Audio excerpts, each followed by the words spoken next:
Muy buenos días, querida familia Shekinah. Les saluda el pastor Álvaro Flores, aquí reunidos desde nuestra iglesia Centro Cristiano Shekinah en la zona 10 de la ciudad de Guatemala, conocida como la Zona Viva. Digo eso porque quizás están viendo algo distinto a lo que estamos acostumbrados. Estamos empezando algo nuevo porque estamos en un tiempo nuevo y como podrán darse cuenta, se ha girado absolutamente todo para poder traerles esta mañana este mensaje y reunirnos en el Espíritu del Señor para poder juntos alabarlo y adorarlo. Quiero traer su atención a lo que nos dice el Salmo 98 y sobre él sintonizarnos en nuestro corazón, nuestro espíritu, para juntos poder exaltar y alabar el nombre del Señor. Dice este Salmo 98: canten al Señor un cántico nuevo, porque ha hecho maravillas. Su diestra, su santo brazo ha alcanzado la victoria. El Señor ha hecho gala de su triunfo, ha mostrado su justicia a las naciones. Y nos está hablando proféticamente incluso desde este momento. Se ha acordado de su amor y de su fidelidad por su pueblo, el pueblo de Israel.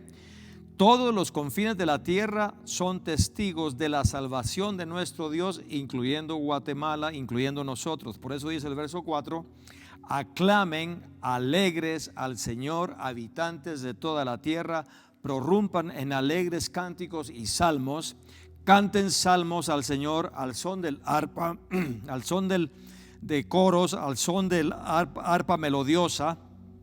Aclamen alegres al Señor, el Rey, al son de clarines y trompetas.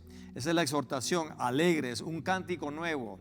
Entonces, con esa invitación que nos da desde ese momento ya el Señor en su palabra, unámonos juntos para disponer nuestros corazones con ese canto alegre, porque el Señor ha hecho maravillas, las está haciendo y las está cumpliendo.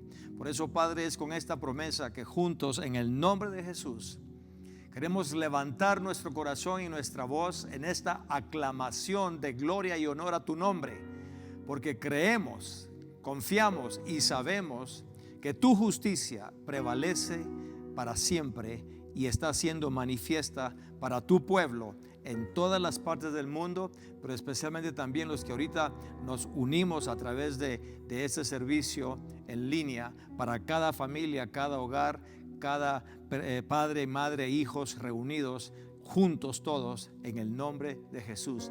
Recibe nuestra alabanza, recibe nuestra adoración y te damos gracias por tu presencia que se derrama desde este momento, no solo aquí en tu casa, sino en la casa de donde todos nos hemos reunido, en el nombre de Jesús.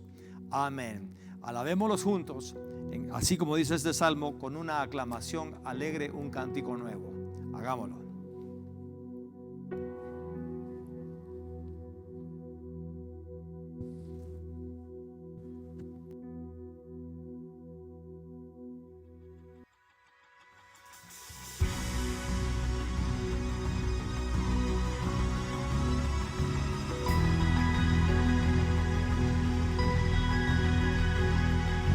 Viene con poder, todo reino lo verá.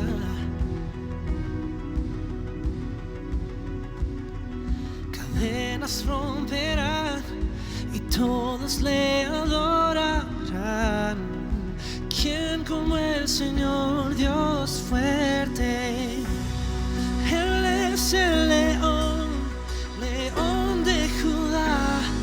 Él tiene poder para liberar.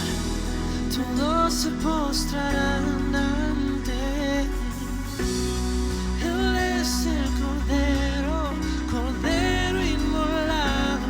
Su sangre en la cruz borró mi pecado. Todos se postrarán ante el Cordero, el león.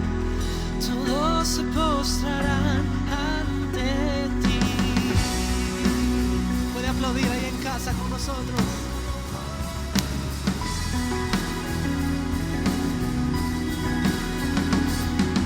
Abrí las puertas hoy, el Rey de Reyes y Señor.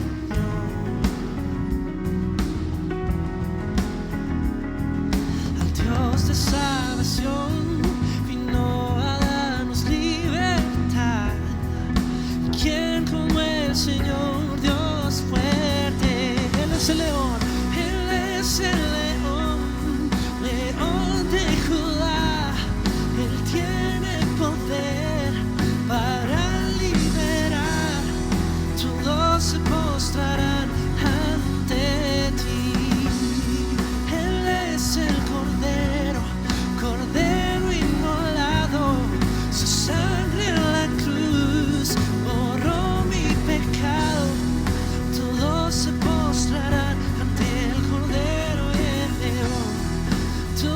se postrarán ante ti. Decimos ¿quién como el Señor Dios fuerte? Puede decirlo con nosotros una vez más. ¿Quién como el Señor Dios fuerte? ¿Quién como el Señor Dios fuerte? No hay nadie como tú. ¿Quién como el Señor Dios fuerte? Una vez más decimos ¿quién como el Señor? ¿Quién como el Señor Dios fuerte? Vamos todos. Él es el león, león de Judá. Él tiene poder para liberar. Todos se postrarán ante ti. Él es el Cordero, Cordero inmolado. Tu sangre en la cruz borró mi pecado. Todos se postrarán ante el Cordero y el León. Todos se postrarán ante ti. Decimos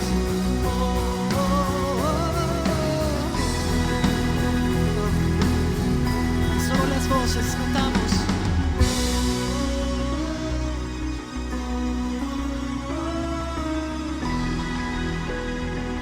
Una última vez cantamos.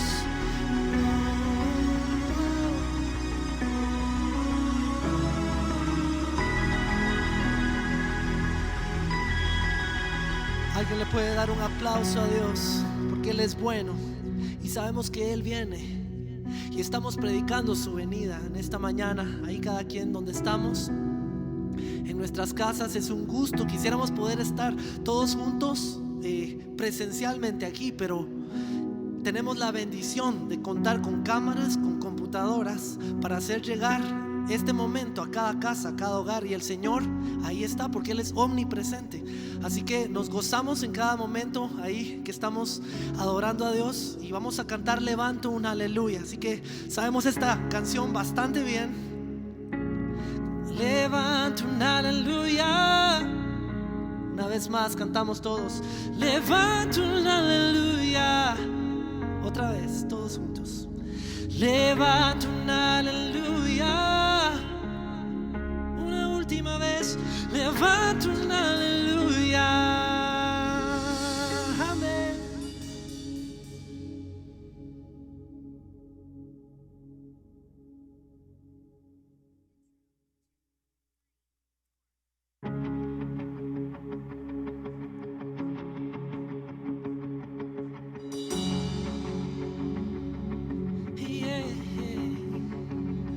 Levanto un aleluya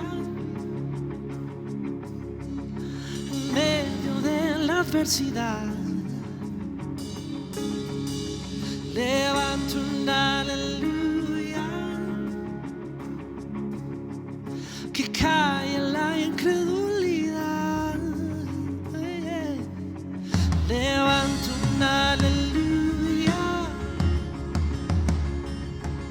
Mi alma será mi canción. Levanto un aleluya. Levantamos hoy. El cielo de mi lado está. Yo cantaré, cantamos. Yo cantaré en la tempestad. Alto y más alto, mi alabanza rugirá. De las cenizas, esperanza vendrá. La muerte venció, el Rey vivo está. Aplaudimos hoy. Cantamos, levanto un aleluya. Levanto un aleluya. Que brotará de mi interior.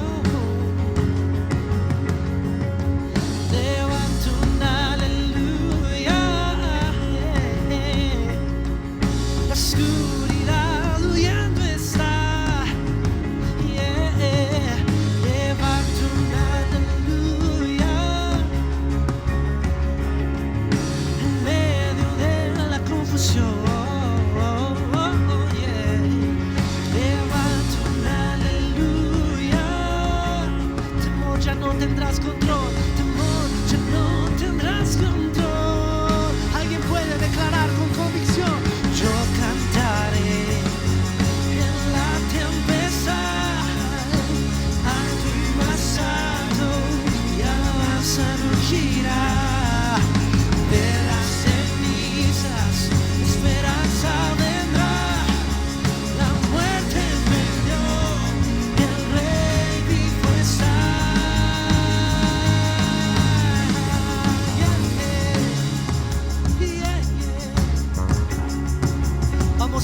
levantarnos como guerreros en esta mañana y declaramos: cantaré más alto, yeah.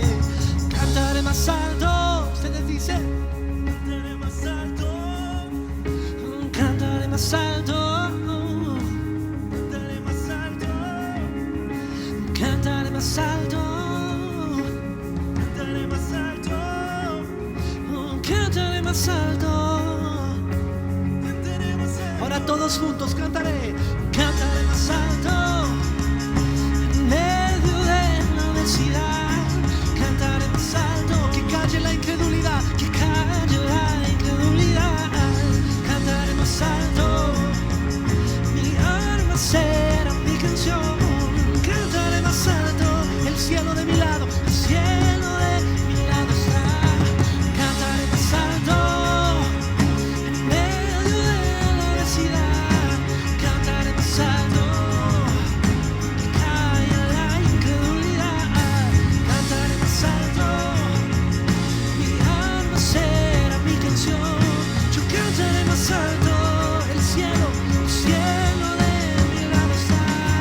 Cantaré más alto, vamos, yo cantaré en la tempestad, alto y más alto. Vamos, de las cenizas, esperanza vendrá. La muerte ha perdido, el rey ha vencido. Una vez más, yo cantaré en la tempestad, y alto y más alto, mi alabanza rugirá. De las cenizas, esperanza vendrá. La muerte perdió. Hoy levantamos sobre nuestra nación y sobre el mundo entero. Declaramos: levanto, levanto un aleluya más fuerte. Oh, levanto un aleluya. En cada hogar declaramos: levanto un aleluya. Levanto un aleluya. Yeah. Oh, oh, oh. Hoy levantamos un aleluya. Hoy levantamos nuestras manos al cielo, Señor, en adoración a ti, Jesús.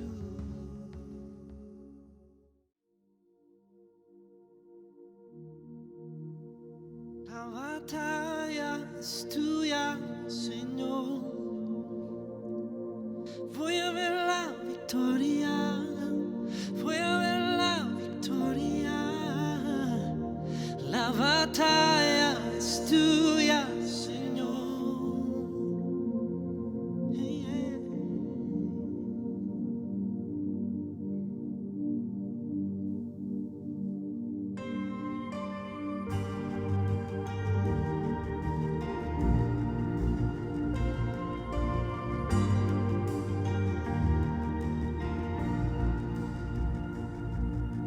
No prosperará el arma forjada, la oscuridad no prevalecerá, la oscuridad no prevalecerá,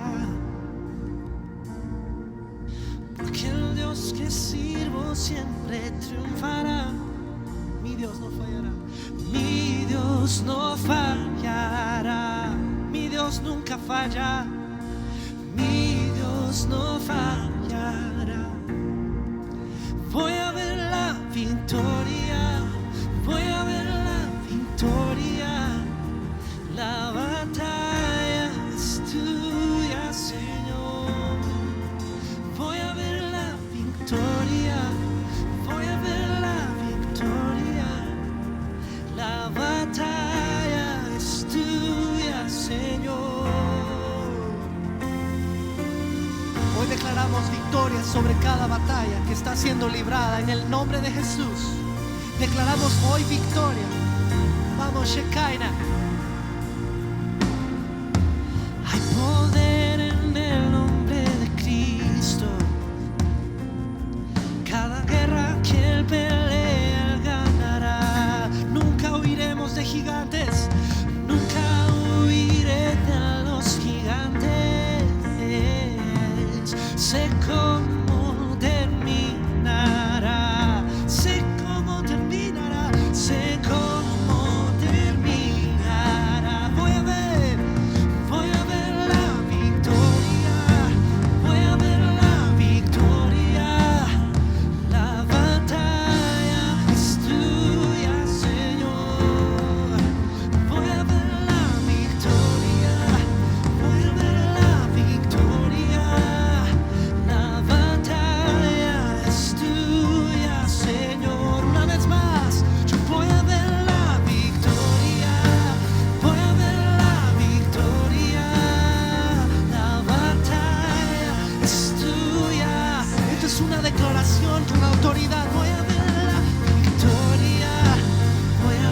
transformas para bien. Todo lo que viene del enemigo lo transformas para bien, lo transformas para bien. Algo está cambiando, algo está cambiando. Todo lo que viene del enemigo lo transformas para bien, lo transformas para bien. Oh, yeah. Todo lo que viene del enemigo lo transformas para bien, lo transformas para bien. Yeah. Todo lo que viene del enemigo. Vamos, declaramos que algo está pasando en este momento. Yeah, yeah.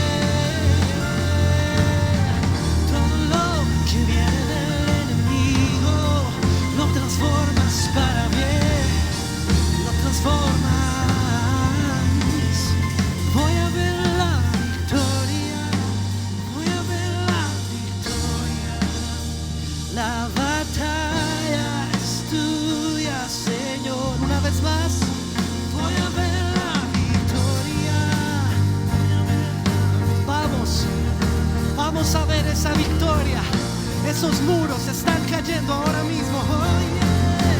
Voy a ver la victoria, voy a ver la victoria. La batalla es tuya, Señor. Voy a ver la victoria, voy a ver la victoria. La batalla es tuya, Señor. Todo lo que viene del enemigo lo transformas. Todo lo que viene del enemigo lo transformas para bien, lo transformas para bien. Yeah, yeah. Todo lo que viene del enemigo lo transformas para bien, lo transformas para bien. Yeah. Levantamos un cántico nuevo en el nombre de Jesús. Yeah. Dale un aplauso al Rey. Amén.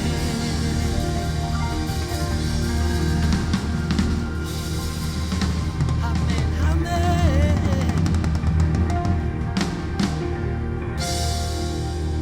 Aleluya. Hay una frase que estaba viniendo a mi corazón mientras estábamos cantando esta alabanza, y es que todas las cosas nos ayudan a bien a los que amamos a Dios, pero primero está ese condicional: amarlo a Él. Y esta es una oportunidad más. Hoy hay una nueva oportunidad para que nos acerquemos a Él. Y hoy podemos, mediante Jesucristo, acercarnos al trono de la gracia.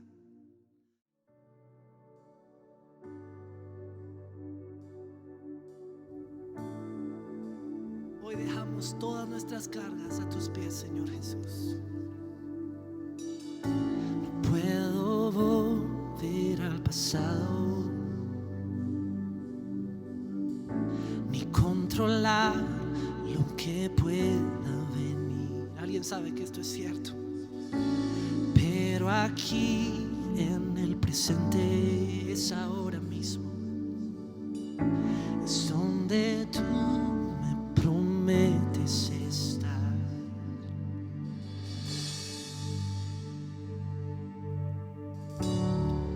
No puedo más si tú no estás. Ven y encuéntrame otra vez, pues todo en mí tenerla a ti. Ven y encuéntrame otra vez.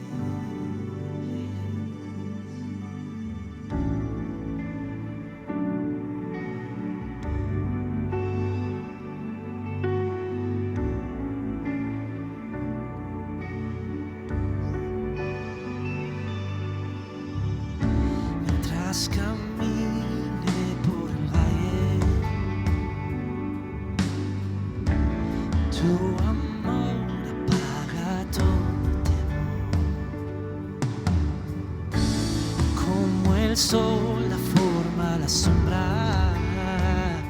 Yeah. Tu gloria brilla en mi debilidad. Hemos llegado al punto de decir: no puedo más si tú no estás. No puedo más si tú no estás. Ven y encuéntrame otra vez.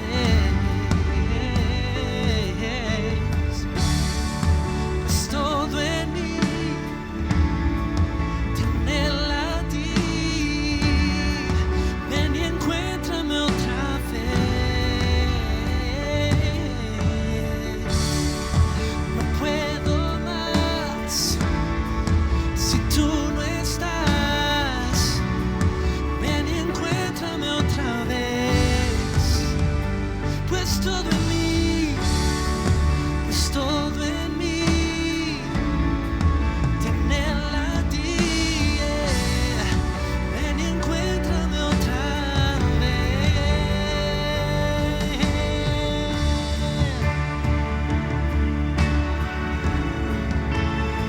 Hoy nos acercamos a ti.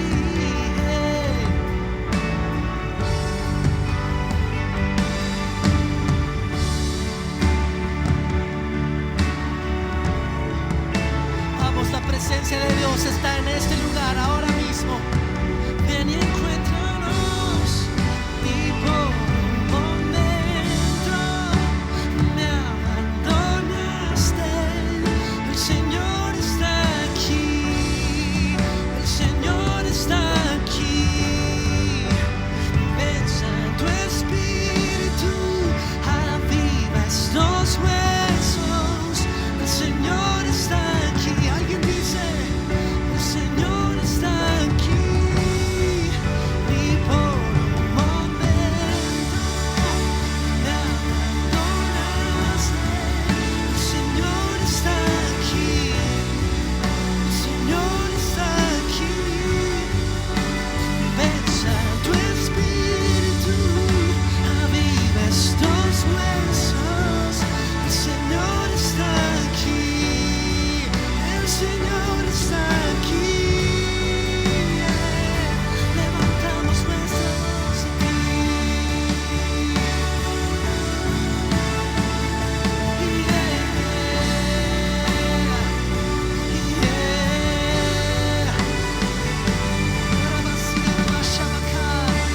Contigo quiero estar.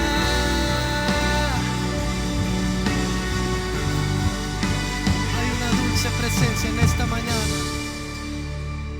Hay una dulce presencia. Es el Espíritu Santo. Clamé, me oíste.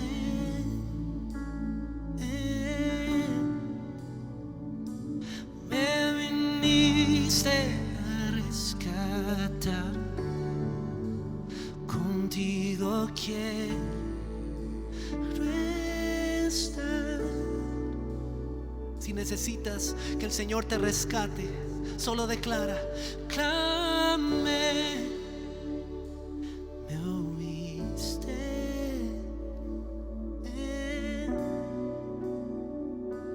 Me viniste a rescatar. Contigo quiero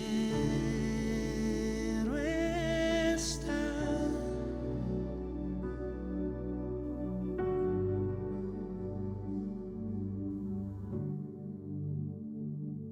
Mi vida pongo en tus manos. Dios de gracia, vengo en humildad. En tu presencia quiero estar. Alguien puede declarar: mi vida pongo en tus manos. Mi vida pongo en tus manos. Dios de gracia, vengo en humildad. En tu presencia quiero estar. Y vamos a terminar declarando: clamé y me oíste. Clamé, me oíste. Me viniste a rescatar. Contigo quiero estar. Esto es Jeremías 33:3. Clama a mí y yo te responderé. Clamé, me oíste. Me viniste a rescatar. Contigo quiero estar.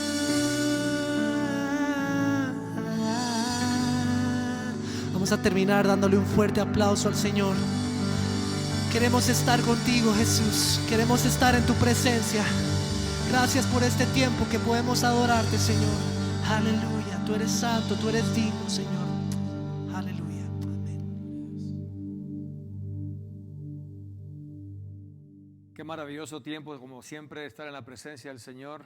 Me hace pensar en el hecho de, como dice la Biblia, que vamos a estar alabándolo por los siglos de los siglos de los siglos.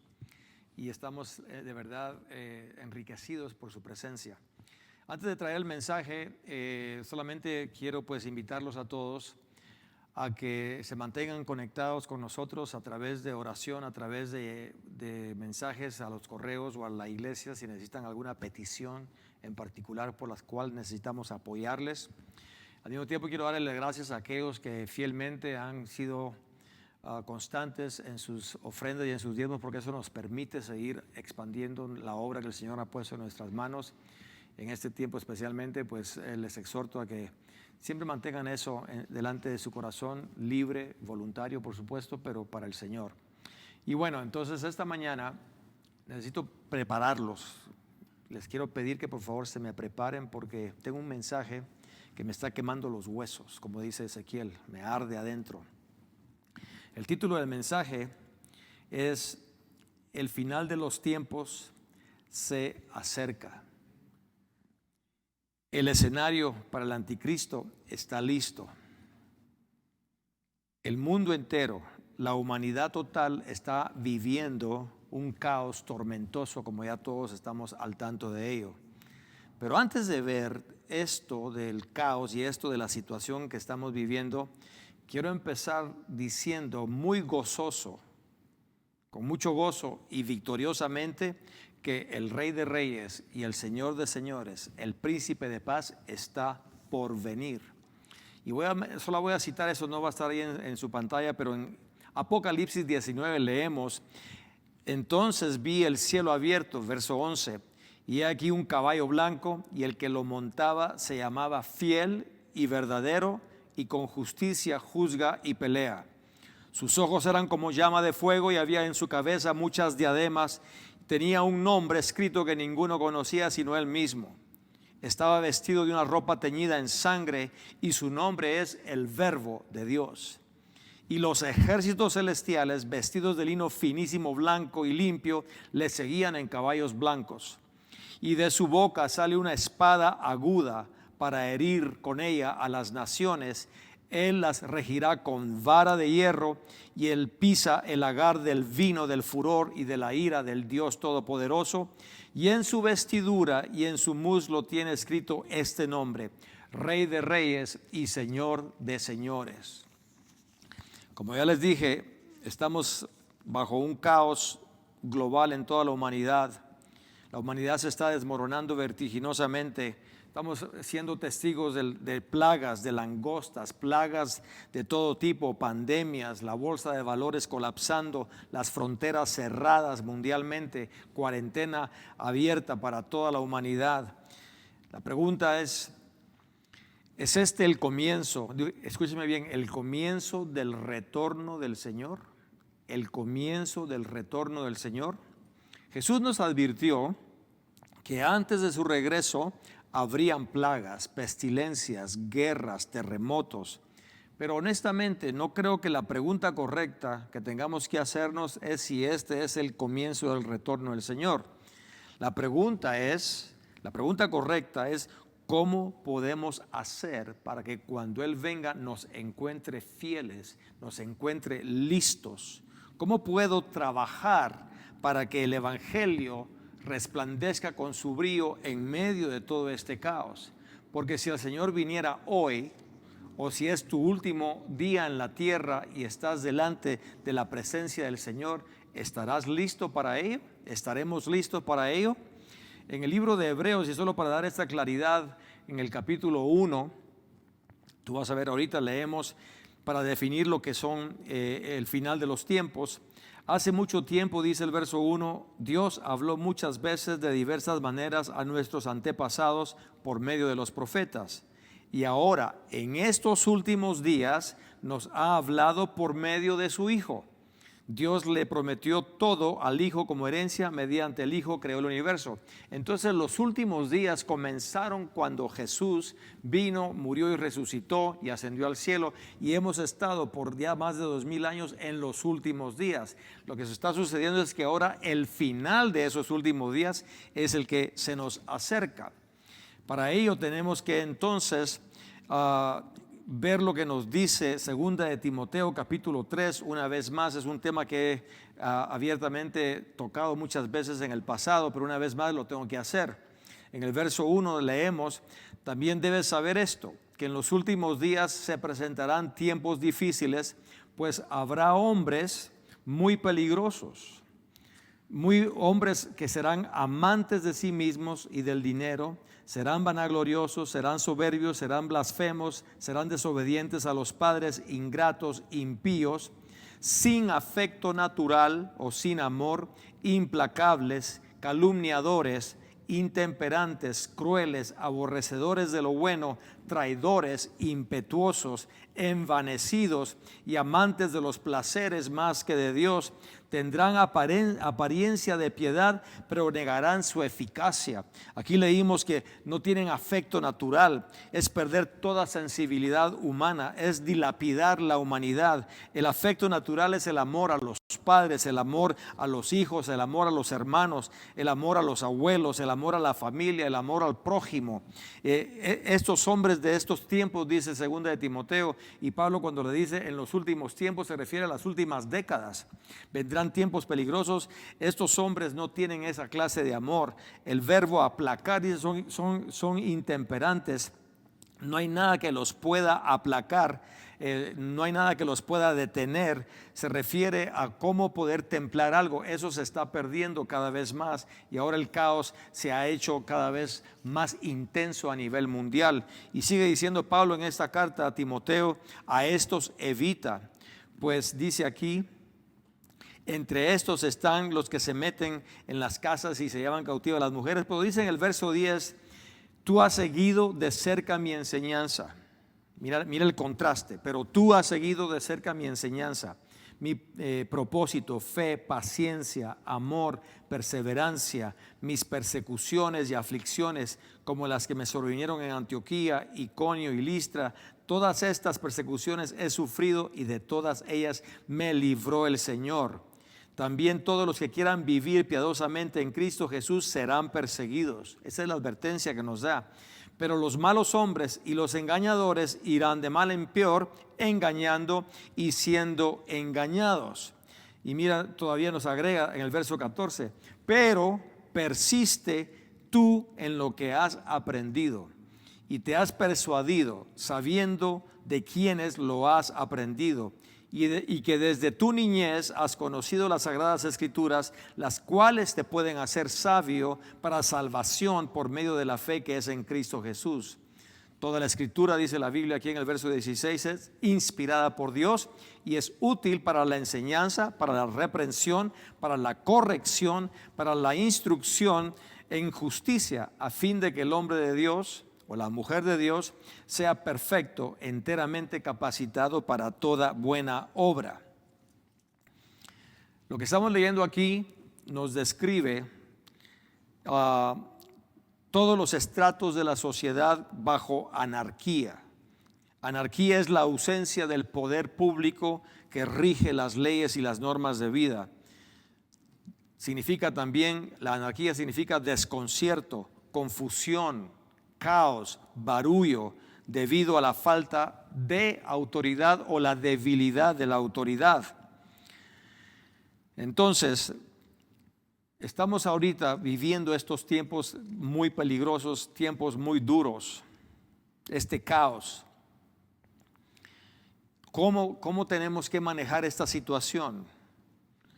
Vamos a leer lo que nos dice Segunda de Tesalonicenses, porque miren, vamos a ver algo aquí. Estos tiempos nos están anunciando, como Jesús dice, son señales de los tiempos que estamos viviendo.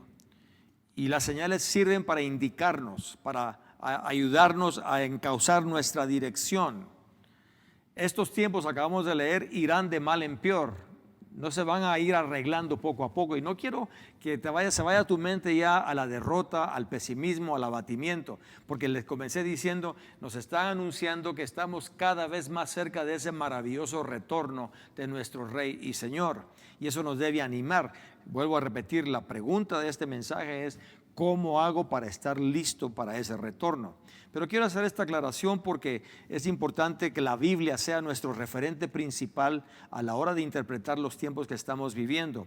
Primera de Tesalonicenses nos dice en el capítulo 5, en el verso 1 y 2. Acerca de los tiempos y de las ocasiones, hermanos, no tienen necesidad de que les escriba, porque ustedes mismos saben perfectamente bien que el día del Señor vendrá como ladrón en la noche. El día del Señor se refiere al momento en que Jesús viene a la tierra para establecer el juicio a toda la humanidad y establecer su reino. Cuando digan paz y seguridad, entonces vendrá la destrucción de repente sobre ellos, como vienen los dolores sobre la mujer que da a luz, los dolores de parto, y de ninguna manera escaparán. Pero ustedes, hermanos, dice aquí esta carta de los tesalonicenses, no están en tinieblas como para que aquel día los sorprenda. Vamos a avanzar a la segunda carta de Tesalonicenses, capítulo 2, versos 3 al 10. Hermanos, respecto a la venida de nuestro Señor Jesucristo y nuestra reunión con Él, les rogamos que no cambien fácilmente de manera de pensar. No se dejen asustar por nadie, ni siquiera por un espíritu, una palabra o una carta que pretenda aparecer como nuestra, en el sentido de que el día del Señor ya ha comenzado. Yo no estoy hablando de que ya comenzó, estoy hablando de que ya está más cerca. Y aquí Pablo lo clarifica a los tesalonicenses porque dice en el verso 3, de ninguna manera se dejen engañar, porque ese día no vendrá sin que antes venga la apostasía y se manifieste el hombre de pecado, es decir, el hijo de perdición, el cual se opone y se enfrenta a todo lo que se llama Dios o es objeto de culto. Llega al grado de sentarse en el templo de Dios y de ocupar su lugar haciéndose pasar por Dios. Se refiere al anticristo. No puede venir el Señor hasta que primero no se manifieste el anticristo, porque el misterio de la iniquidad, dice acá, el misterio de la iniquidad ya está presente. Miren lo que dice el verso 5. ¿No se acuerdan de que cuando yo estaba todavía con ustedes les advertía esto? Y ahora ustedes saben bien qué es lo que lo detiene, a fin de que a su debido tiempo se manifieste. El misterio de la iniquidad ya está en acción. ¿Cuál es ese misterio? Es la perversión generalizada como misterio, porque no hay forma de contenerlo. Aquí dice, solo que en este momento hay quien lo detiene, hasta que él a su vez se ha quitado de en medio de la situación. ¿Quién lo detiene? La iglesia de Jesucristo es la que detiene eso. Por eso hasta que la iglesia cumpla su propósito y el Señor venga y nos arrebate, Él no va a tener toda la autoridad para hacer de las suyas. Entonces dice el verso 8, se manifestará ese malvado a quien el Señor matará con el espíritu de su boca y destruirá con el resplandor de su venida. Estamos hablando al final completo de los tiempos, el juicio final y cuando sean arrojados con todos sus ángeles al lago de fuego. Pero sigue diciéndonos aquí en el verso 9 de Segunda de Tesalonicenses 2, la llegada de este malvado que es obra de Satanás vendrá acompañada de gran poder, de señales y prodigios engañosos y con toda falsedad e iniquidad para los que se pierden por no haber querido recibir el amor de la verdad para ser salvados. no quisieron recibir el amor de la verdad para ser salvados. Por eso Dios les envía un poder engañoso para que crean a la mentira, a fin de que sean condenados todos los que, lejos de creer la verdad, se deleitaron en la injusticia. Entonces, Mateo 25 nos dice lo siguiente, porque a la luz de todo esto que estoy diciendo, la pregunta la vuelvo a repetir. ¿Cómo hago para saber si estoy listo para el retorno del Señor? ¿Cómo hago para saber si el rapto pudiera ser hoy y estoy listo para irme con el Señor?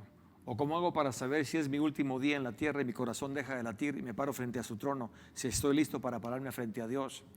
En Mateo 25 Jesús da esta parábola. En ese día dice, el reino de Dios será como 10 vírgenes. Solo quiero aclarar esto, será como 10 vírgenes. La semana pasada hablaba de palabras antropomorfas que Dios usa en la Biblia para darnos referencias con las cuales podamos asociarnos y entender lo que quiere revelarnos. Aquí está hablando, dice, es como 10 vírgenes. Es una comparación, es una analogía, es una parábola, que tomaron sus lámparas de aceite, salieron al encuentro del novio. 5 de ellas eran descuidadas, irresponsables, ensimismadas, y las otras 5 eran prudentes. Las descuidadas llevaron sus lámparas, pero no llevaron aceite de reserva. Por el contrario, las prudentes llevaron sus lámparas y también aceite de reserva.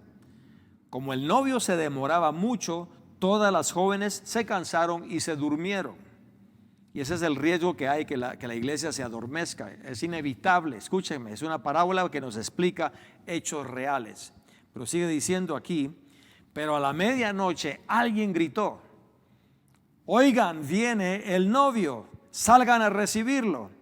Y en ese momento todas las vírgenes se levantaron y prepararon sus lámparas. Las descuidadas les dijeron a las prudentes, denos un poco de aceite porque nuestras lámparas se están apagando.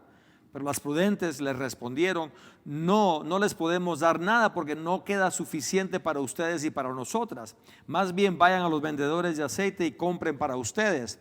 Y luego el complemento de esta parábola que da Jesús en Mateo 25 nos dice, ya se iban cuando llegó el novio. Es decir, iban a ir a comprar aceite cuando llegó el novio. Y las jovencitas que estaban listas entraron a la boda con él. Luego alguien le echó seguro a la puerta. Después llegaron las otras vírgenes diciendo, Señor, Señor, ábranos la puerta. Pero él les contestó, la verdad es que yo no las conozco.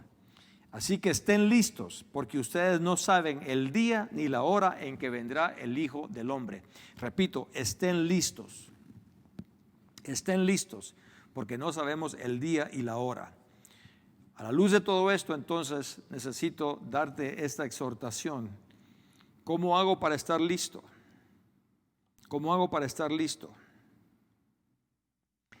Este es el tiempo para darle un giro radical a tu vida.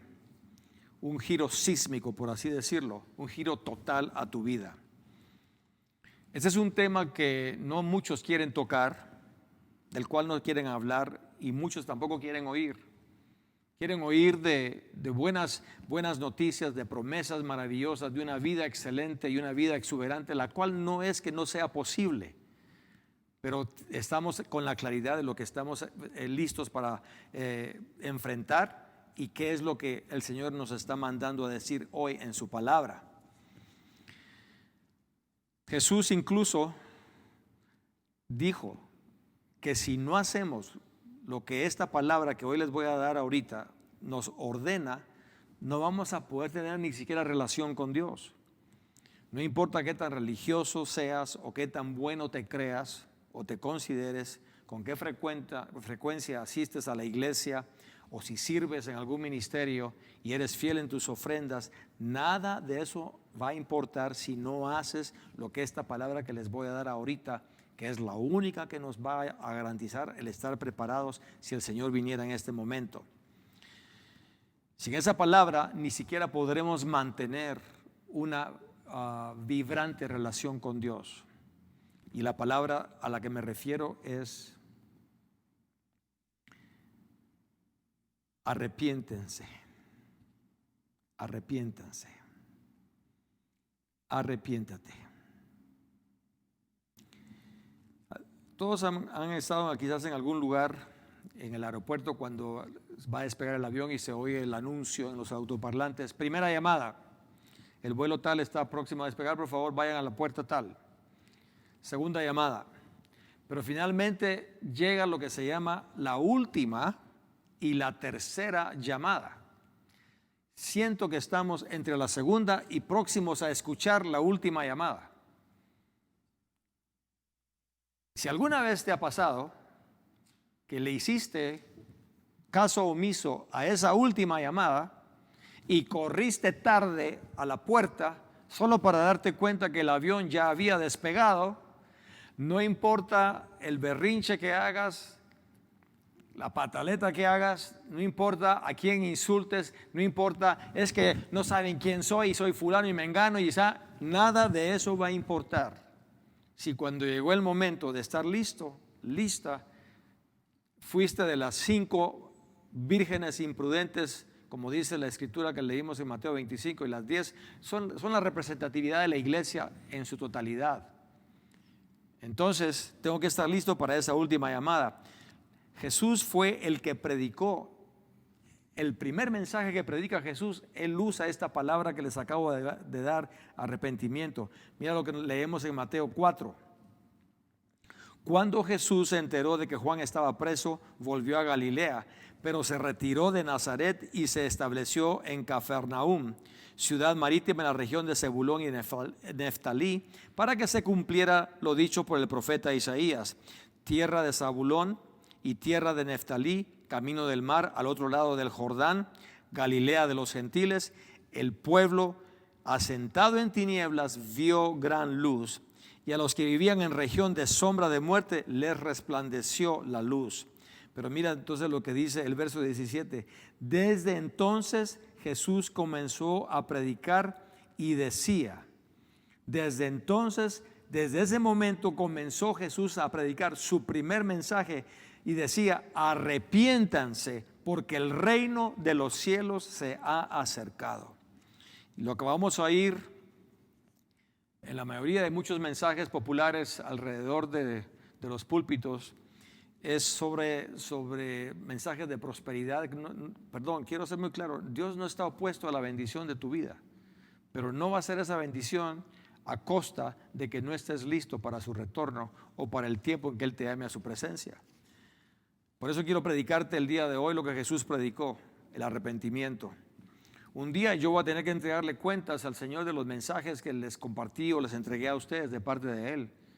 Y quizás Jesús me va a decir: te diste cuenta que predicaste de esto, de aquello y de lo otro, pero nunca predicaste arrepentimiento. Yo no quiero pararme ese día y que no tomé este llamado que el Señor ha puesto en mi corazón de anunciarnos a todos que ahorita es el camino exacto para que la iglesia se prepare y esté lista. Y la forma de hacerlo es con arrepentimiento. En Romanos 2 leemos, no en Romanos 2, en Lucas 24 leemos, en el verso 44-47, lo que ha pasado conmigo es, Jesús habla también de este arrepentimiento, es lo que les anuncié cuando aún estaba con ustedes, que era necesario que se cumpliera lo que estaba escrito acerca de mí en la ley de Moisés, en los profetas y en los salmos. Entonces les abrió el entendimiento para que pudieran compartir las escrituras, y les dijo: así está escrito, y así era necesario que el Cristo padeciera y resucitara de los muertos al tercer día, y que en su nombre se predicara el arrepentimiento y el perdón de pecados en todas las naciones, comenzando en Jerusalén. ¿Te das cuenta? El primer mensaje que predica es arrepentimiento, y el primer mensaje que Él anuncia en su resurrección, cuando salió de la tumba y le dio a los discípulos instrucciones, es predicar arrepentimiento y perdón de pecados. Romanos 2 nos dice, esta es la advertencia para todos nosotros: y tú que juzgas a los demás, pero practicas las mismas cosas que ellos, ¿piensas que escaparás del juicio de Dios? ¿No te das cuenta de que menosprecias la benignidad, la tolerancia y la paciencia de Dios y que ignoras que su benignidad busca llevarte al arrepentimiento? La paciencia de Dios. ¿Por qué Dios no ha tratado más fuerte con su iglesia o contigo o conmigo? Su benignidad no es porque Él sea un alcahueta, es porque Él nos está llamando al arrepentimiento. Nos está invitando al arrepentimiento. Debemos arrepentirnos. Arrepentimiento, entonces te lo muestro aquí, es simplemente esto. Cuando le doy la espalda al pecado, automáticamente me vuelvo hacia Dios y le doy la espalda al pecado. No puedo hacer las dos cosas simultáneamente. Darle la espalda al pecado, eso es el verdadero arrepentimiento. El problema es que muchos tienen la falsa idea de cómo funciona la confesión y cómo funciona el pecado. Que porque se lo confesaste a Dios, ya resolviste el problema del pecado. El problema es que aunque lo hayas confesado, si no ha habido un cambio en tu vida real y completo y sigues cometiendo el mismo pecado, solo para volver una vez más a traerlo a confesión, no te has arrepentido. Ofendes a alguien, lastimas a alguien, hieres a alguien, te sientes mal por lo que hiciste, lo confiesas, pero al cabo de un tiempo vuelves otra vez a herir a alguien, a lastimar a alguien, a ofender a ese alguien. ¿Por qué? Porque aunque sigas confesando tu pecado, no has verdaderamente llegado al arrepentimiento, que es darle la espalda a ese pecado. La confesión por sí sola no es suficiente, necesitamos arrepentirnos. Hay varios aquí que me están escuchando, que me están viendo, cristianos de verdad, que aman a Jesús, que conocen a Jesús, pero están viviendo una vida cristiana en lo espiritual derrotada, no al nivel en las que deben funcionar. Saben en lo profundo de su ser que su vida espiritual no está funcionando con los 8 cilindros, por así decirlo, con el motor a full completo para que corran la carrera de la fe como tenemos que correrla. No están obteniendo la plenitud de la vida cristiana. Y lo que está sucediendo es que en alguna medida han dejado áreas de su vida sin ese giro completo del arrepentimiento para que la plenitud de Cristo ahora sea la que impere en todo su ser y en todo su corazón. Te lo ilustro de esta manera. Es como que si llegase a un cruce de caminos y tienes la opción de cruzar o a la derecha o a la izquierda. No importa cuál elijas. Si eliges la derecha, automáticamente le das la espalda a la izquierda. Si eliges la izquierda, le vas a dar la espalda a la derecha. No vas a poder elegir ambas al mismo tiempo, a menos que te partas por la mitad, lo cual sabemos es una tontera. Lo mismo es con Dios. No podemos venir con Dios a decirle: Señor, hoy me quiero volver completamente a ti, me quiero entregar completamente a ti, quiero rendir toda mi vida, pero sigo todavía arrastrando estas áreas de la vida en el mundo que todavía entretengo conmigo. Entonces, en primer lugar, el día de hoy tengo que decirte lo siguiente: debemos verdaderamente reconocer nuestro pecado. Cuando soy traído al arrepentimiento y reconozco que he pecado, que he ofendido a Dios, que he deshonrado a Dios y he herido a los demás, eso produce tristeza. Es lo que Pablo le dice a la iglesia en Corintios cuando tuvo que mandar su carta confrontativa para ayudarlos a corregir su pecado, y lo leemos en 2 Corintios 7. Dice Pablo aquí: ciertamente mi carta fue para ustedes motivo de tristeza, y entonces lamenté haberla escrito porque vi que por algún tiempo ella los entristeció. Pero ahora no lo lamento, sino que me alegro, dice Pablo en el verso 9, y no porque ustedes se hayan entristecido, sino porque esa tristeza los llevó al arrepentimiento. Ustedes fueron entristecidos conforme a la voluntad de Dios, de modo que en nada fueron perjudicados por parte de nosotros. En nada fueron perjudicados por parte de nosotros. Y complementa diciendo: la tristeza que proviene de Dios produce arrepentimiento para salvación, y de esta no hay que arrepentirse. Pero la tristeza que proviene del mundo produce muerte. Fíjense, esta tristeza que provino de Dios produjo en ustedes preocupación, el deseo de disculparse, indignación, temor, vehemencia, celo y deseo de hacer justicia. Cuando pecas y te arrepientes, se te rompe el corazón. Eso es lo que está diciendo la Escritura. Sientes una profunda tristeza. Y hay una sola razón para ello. Cuando pecamos y nos arrepentimos, sentimos que el corazón se nos ha roto, pero porque hemos lastimado el corazón de Dios. Y voy a aclarar lo que estoy diciendo con esto. No es el deseo de Dios que tu vida, que tú quedes separado de Él, y el pecado nos separa de Dios. Y cuando Dios ve esa separación, porque Él no puede violarse a sí mismo en sus propias normas y leyes, no puede tener comunión con el pecado. Y cuando tú, la persona que Él ama y que dio lo mejor que tenía a su Hijo para poder tenerte con Él, tú sigues pecando y no estoy hablando, perdón, voy a aclarar otra cosa. No estoy hablando desde un pedestal de santidad personal, de perfección. Estoy hablando de alguien que también es llamado por el Señor en las necesidades correspondientes a ese arrepentimiento. Pero lo que nos quiere enseñar la Escritura es que herimos el corazón de Dios, porque Dios ahora no puede tenernos con Él, y ese es el anhelo de su corazón. Cuando la práctica del pecado aumenta en la humanidad, la culpabilidad y la vergüenza se desvanecen gradualmente. En la cultura moderna en la cual vivimos, la vergüenza y la culpa por el pecado son cosas del pasado. Ahora no se le llama pecado, se le llama errores, fallas, equivocaciones. No, eso no es así. Pablo lo dice en Romanos capítulo 1.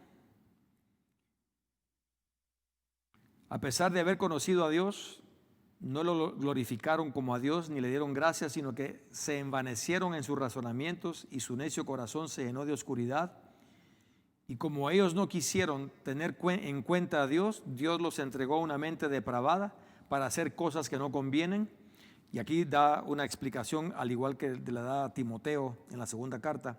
Están atiborrados de toda clase de injusticia, inmoralidad sexual, perversidad, avaricia, maldad, llenos de envidia, homicidios, contiendas, engaños y malignidades.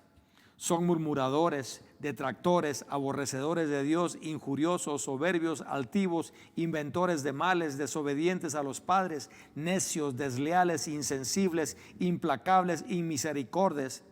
Y aunque saben bien el juicio de Dios en cuanto a que los que practican tales cosas son dignos de muerte, no solo las hacen, sino que también se complacen con los que la practican. Entonces, el pecado que ayer se escurría por la puerta de atrás así silenciosamente, que nadie se daba cuenta que ahí estaba, ahora el pecado entra flamante por la puerta principal con música y con pompa en la humanidad, porque el pecado, como les digo, ya no es nombrado como pecado, sino es nombrado como una falta, como un error. No, una falta es si no te parqueaste bien y golpeaste el carro de a la par. Eso es una falta, eso es un error. Ahí tienes que disculparte. Aquí no estamos hablando de eso, aquí estamos hablando de aquello que compromete la eternidad del alma con Dios. Aquello que va a hacer que un alma no pueda estar con Dios, sino tenga que ser enviada al infierno, como bien sabemos que está establecido de acuerdo al juicio divino. Por eso, entonces, la segunda cosa que tenemos que hablar al respecto de este arrepentimiento, tenemos que lamentar sinceramente nuestro pecado. Tengo que sentir pesadez por el pecado. Algo está muy mal con aquellos que pueden herir a otros y que no les afecte. Son los que son sin afecto natural, son intemperantes. Por ejemplo, los cobardes terroristas que decapitan cristianos en Siria sin ningún remordimiento están vendidos al mal. No tienen ni siquiera el más mínimo sentimiento de remordimiento por lo que están haciendo. Igual los abusadores de niños, los pedófilos, los violadores, los vándalos, Lo que ahora se está sucediendo, que sin ningún remordimiento pueden destruir los bienes que alguien más tuvo que fajarse en su vida para poder construir. No, eso, nada de eso es ni siquiera justificable bajo ningún aspecto, porque todo eso también será traído al juicio de Dios. Segunda de Corintios 7 nos dice, Pablo otra vez, me alegro, no porque ustedes se hayan entristecido, sino porque esa tristeza los llevó al arrepentimiento. Ustedes fueron entristecidos conforme a la voluntad de Dios, de modo que en nada fueron perjudicados por parte de nosotros. La tristeza que proviene de Dios produce arrepentimiento para salvación. Mira estas palabras. La tristeza que proviene de Dios produce arrepentimiento para salvación. Y de esta no hay que arrepentirse. Pero la tristeza que proviene del mundo produce muerte. Produce muerte. Pablo nos da una luz amplia y profunda respecto a esto. Hay dos clases de tristeza que produce el pecado. La tristeza que proviene de Dios y me lleva al arrepentimiento para salvación. Y la tristeza que proviene del mundo que produce muerte donde no hay salvación. Todos aquí, te lo voy a ilustrar de esta manera. Todos aquí, te pregunto, ¿alguna vez te han cachado haciendo algo malo y te sentiste mal? Eso se llama remordimiento. Es cuando nos cacharon haciendo malo, pero lo que el pesar que sentimos es porque me cacharon, no por lo que estaba haciendo. Ahí es donde no entra todavía el arrepentimiento. Esa es la tristeza del mundo que te hace orar porque te cacharon, y porque te cacharon ahora te toca tener que pagar las consecuencias porque te cacharon. Eso no produce arrepentimiento, eso produce remordimiento. Es la tristeza del mundo por lo que te van a hacer sufrir a causa de lo que hiciste. Por ejemplo, Judas es la clásica ilustración bíblica que nos muestra Pablo, de lo que nos muestra Pablo en Corintios. Recuérdense de Judas, que vio la manera de cómo traicionar a Jesús y entonces fue a ofrecerles a los líderes religiosos, a los fariseos, a los sacerdotes que buscaban cómo echar mano de Jesús. Le digo, miren, yo se los puedo entregar, pero ¿qué me van a dar? Y le ofrecen 30 monedas de plata. Y entonces Judas llega con estos hombres al huerto de Getsemaní en la penumbra de la noche, entre las 3 de la mañana más o menos. Llega hasta donde está Jesús y leemos aquí lo que sucede en Mateo 27. Le da un beso a Jesús y entonces lo traiciona. Y Jesús le dice, amigo, con un beso me traicionas. Judas se quedó viendo lo que pasó. Aquí te puse la escritura, pero ahorita quiero que me veas aquí un momento. Vio que lo agarraron a Jesús, que lo arrestaron, que lo llevaron a esa casa, que ahí lo empezaron a hacer el juicio fabricado con falsos testigos. Y luego viene los azotes y los látigos y la tortura y luego la crucifixión. Y Judas se sintió mal. Mira lo que dice el verso aquí en Mateo 27, verso 3. Cuando Judas, el que lo había traicionado, vio que habían condenado a Jesús, mira lo que dice aquí, te lo leo textual, sintió remordimiento y devolvió las 30 monedas de plata a los jefes de los sacerdotes y a los ancianos. He pecado, les dijo, porque he entregado sangre inocente. Y eso a nosotros, ¿qué nos importa? Le dijeron ellos, allá tú. Entonces Judas arrojó el dinero en el santuario, salió de ahí y luego fue y se ahorcó. ¿Qué fue lo que no hizo Judas? Arrepentirse. ¿Cómo hubiera podido hacerlo? Sí, ya tenía el plan de entregar a Jesús y traicionarlo. Le entregó a Jesús a los líderes y recibió el pago. Pero cuando se dio cuenta de lo que estaba haciendo y se sintió como se sintió, tenía Judas la opción, la oportunidad de llegar a Jesús mientras lo torturaban, mientras lo azotaban, mientras lo crucificaban, aún en la cruz. Jesús, perdóname, te traicioné, te vendí. Era todo lo que tenía que hacer Judas y Jesús lo hubiera perdonado. Jesús no quiere que tú fabriques ningún tipo de justificación. Él solamente quiere que seas honesto con tu pecado y le digas, Señor, he pecado. Lo que le dijo David al profeta Natán, he pecado contra el cielo, contra Dios. y he pecado contra todo esto aquí. Y David fue perdonado. Entonces, el arrepentimiento del mundo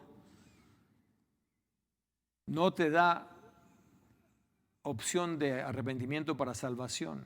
Es un remordimiento nada más que te pone a ti en el centro de la situación. El arrepentimiento que viene de Dios pone a Dios en el centro de tu situación. Por último, entonces, solo quiero ya empezar a terminar. Debemos arrepentirnos totalmente de nuestro pecado. Tenemos que arrepentirnos completamente de nuestro pecado. El arrepentimiento, aquí te pongo esto, involucra convicción. El arrepentimiento involucra confesión. El arrepentimiento involucra estar contrito, pero no es suficiente.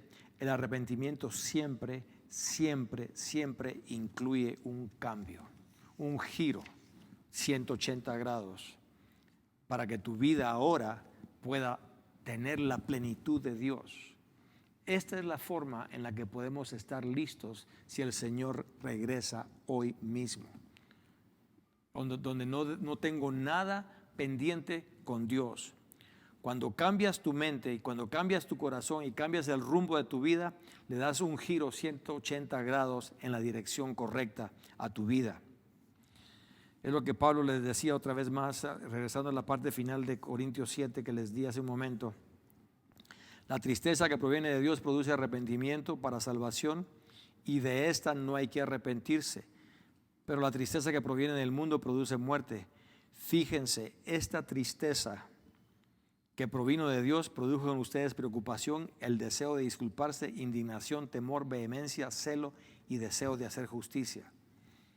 En contraste con Judas, Pedro negó a Jesús, pero se arrepintió. Y ahora tuvo un cambio de vida, un cambio en su mente, en su corazón y la dirección de su vida. Sirvió al Señor con todos los años que le quedaron en la tierra. Pablo cambió su manera de pensar cuando tuvo ese encuentro con Jesús, se arrepintió, pidió perdón y cambió su vida. Dejó de perseguir a los cristianos y empezó a cumplir el llamamiento del plan de Dios. Zaqueo, el recaudador de impuestos, cuando es traído a convicción y se arrepiente ahí con Jesús en su casa, da ese giro: voy a devolver todo lo que le robé a mi propia gente y les voy a devolver más de lo que les robé. Esos son los giros del cambio del verdadero arrepentimiento.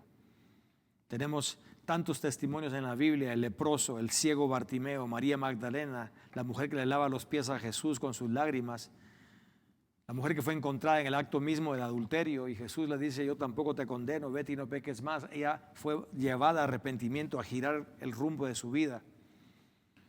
Entonces quiero terminar dirigiéndome a los dos grupos de personas que hoy están escuchándome, que me están viendo.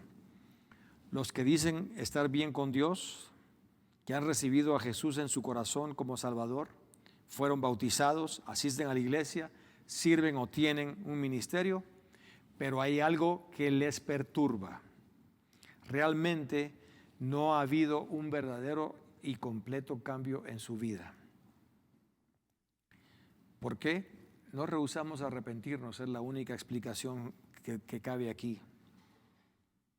Nunca ha habido arrepentimiento.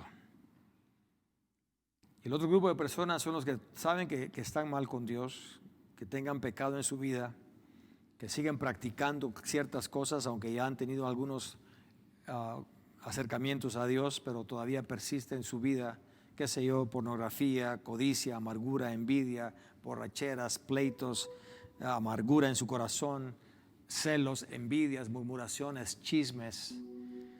Personas que a pesar de tener la palabra de Dios, conocer la palabra de Dios, le dan oído a las voces de la falsedad y se dirigen o hacen sus decisiones por esas voces en lugar de ser guiados por Dios. Eso requiere arrepentimiento también. Si tomáramos un espejo imaginario ahorita, ¿habrá algo en mi vida de lo cual yo tenga que arrepentirme? Me gusta la oración de David que él hacía siempre consigo mismo. Examíname, pruébame, Señor, júzgame, ponme en tu balanza y muéstrame si hay dentro de mí, si hay en mi vida camino de iniquidad y llévame y guíame por el camino de la vida eterna. Les quiero decir lo siguiente: es mucho más que creer en Jesús. La Biblia dice que los demonios creen en Él y le tiemblan. Es mucho más que hacer una oración repasada, estructurada. Se refiere a presentar todo tu corazón, toda tu mente, toda tu alma, todo tu ser, que quede expuesto a la luz y ver a Jesús y recibir la revelación de que el castigo de nuestra paz fue sobre Él. Cuando te arrepientes verdaderamente, ocurre un cambio radical, total, sísmico, que te va a llenar de gozo inefable. Entonces nos toca hacer esto ahorita.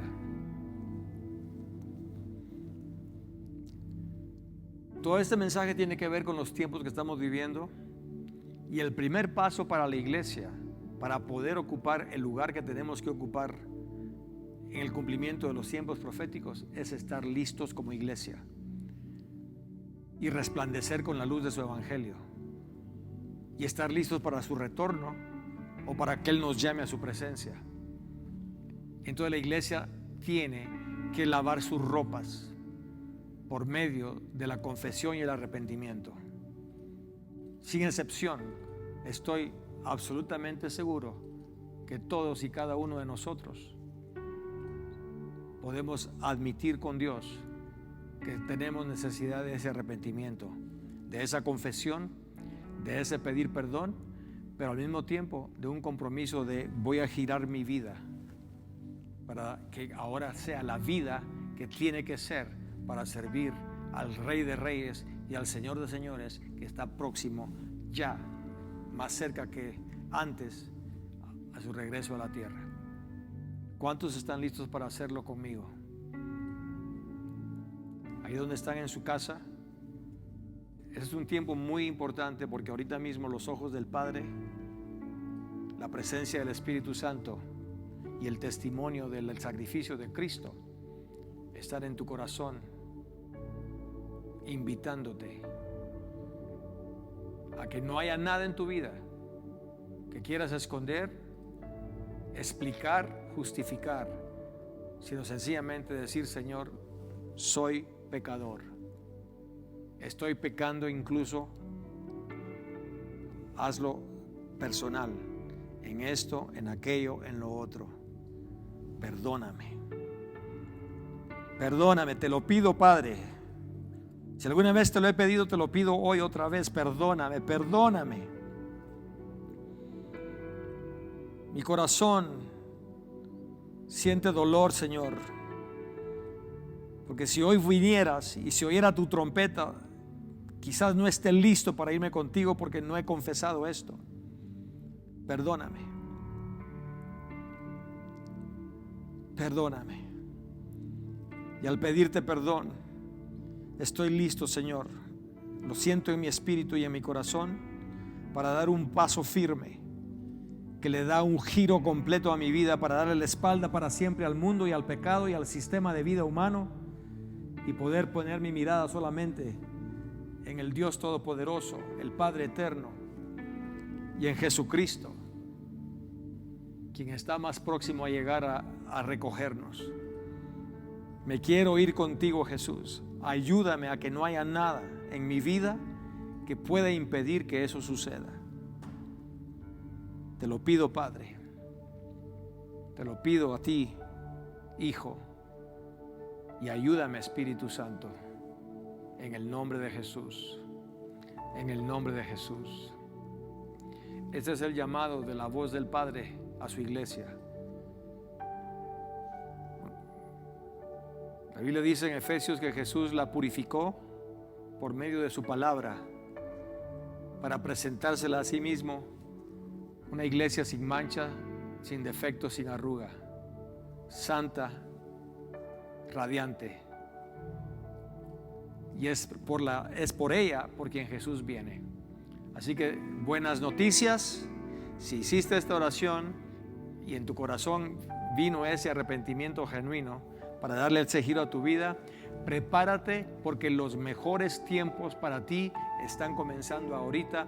La gloria de Dios te va a visitar como nunca y vas a responder al llamado divino como nunca lo has podido hacer, porque a partir de ahora fue la palabra de Dios, la presencia de su Espíritu la que ha traído esta purificación a todos nosotros y estamos listos para resplandecer con la luz de su verdad, la fuerza de su amor y el poder de su Espíritu Santo para gloria y alabanza de Dios Padre. ¿Cuántos dicen amén? Amén. Gracias, Señor. Gracias, Padre. Amén. Bueno, que Dios los bendiga, los siga atrayendo hacia Él y estén listos para los días que vienen adelante porque van a experimentar maravillosamente un nuevo tiempo en Dios y con Dios. Nos vemos entonces prontamente. Que Dios les bendiga.